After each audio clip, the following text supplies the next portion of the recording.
झारखंड के बड़े नेता, चाहे वो बाबूलाल मरांडी हो या रविंद्र राय हो या फिर शिवराज सिंह चौहान हो, तमाम लोगों के दावे यही हैं कि बीजेपी एक बार फिर से सत्ता में वापसी करेगी।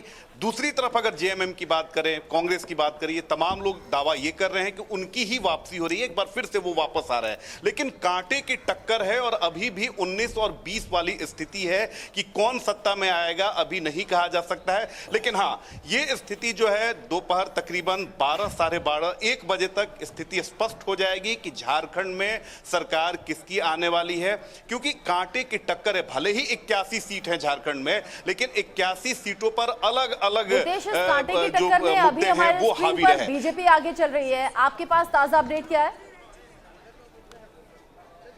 मेरे पास जो ताजा अपडेट है उसके अनुसार जेएमएम शुरुआती रुझानों में काफी पीछे थी, लेकिन अब धीरे धीरे वो गेन कर रही है और जो अंतर था वो अंतर अब कम होता हुआ दिखाई दे रहा है। तो बिल्कुल कहा जा सकता है कि जो लड़ाई है वो कांटे की है और जीत का भी अंतर जिसे भी मिलेगा, जो भी नितेश आप ठीक कह रहे हो कि कांटे की लड़ाई है, बहुत ज्यादा अंतर नहीं है, वो अंतर कमतर दिखाई होता जा रहा है और कांटे की टक्कर यहाँ पर लड़ाई है। हम आलोक जी के पास चलेंगे। आलोक जी, आपसे समझने की हम कोशिश करेंगे, जिस तरीके से इस चुनाव में झारखंड में भी हो या फिर महाराष्ट्र में भी हो, महाराष्ट्र में उत्तर प्रदेश के मुख्यमंत्री योगी आदित्यनाथ गए, कटेंगे तो बटेंगे के नारे लगाए, जिस तरीके से हेमंत शर्मा को, असम के मुख्यमंत्री को झारखंड में लगाया गया, झारखंड में बेचा गया और उन्होंने सीधा एक लाइन खींचने की कोशिश की, औरंगजेब, अकबर, इस तरह के आरोपों पर और घुसपैठ का बड़ा मुद्दा उठाया। क्या वाकई ये मुद्दे काम कर रहे हैं? क्योंकि कांटे की टक्कर झारखंड में, देखिए मनोज जी, झारखंड में निश्चित रूप से कांटे की टक्कर इसलिए कि झारखंड मुक्ति मोर्चा झारखंड की लड़ाई लड़ता रहा है, इसलिए आप उसको कह सकते हैं। लेकिन वहाँ कांग्रेस तो कमज़ोर है ना। इस दृष्टि से आप ये देखिए कि असम के मुख्यमंत्री वहाँ जो मुद्दा बना रहे हैं, मैं अल्पसंख्यकों का मुद्दा तो छोटा है, उससे बड़ा आदिवासियों का है।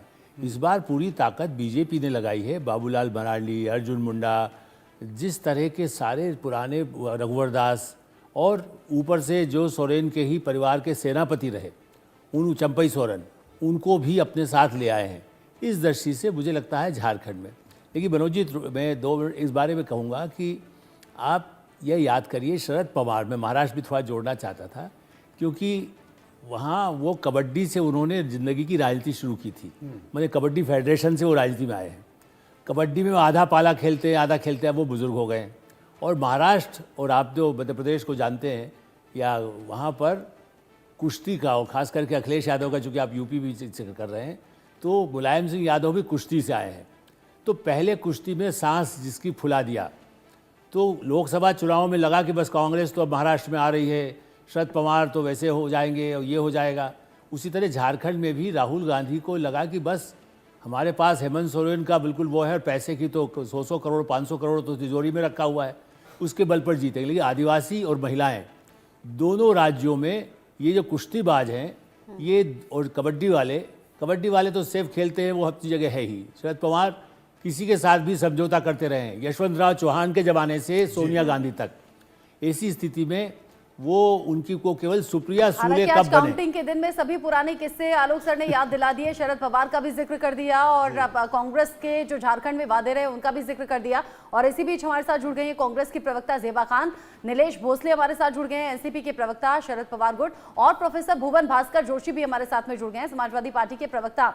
सबसे पहले ज़ेबा जी, आप बता दीजिए, जिस तरीके से झारखंड में अभी तक 12 सीटों पर कांग्रेस आगे चल रही है और यहाँ महाराष्ट्र में अगर मैं देख पा रही हूँ 25 सीटों पर महज कांग्रेस आगे चल रही है, फिर कैसे इंडिया ब्लॉक लगातार जीत के दावे करता रहा? नंबर्स काफी कम है कंपैरेटिवली अगर देखें एनडीए के।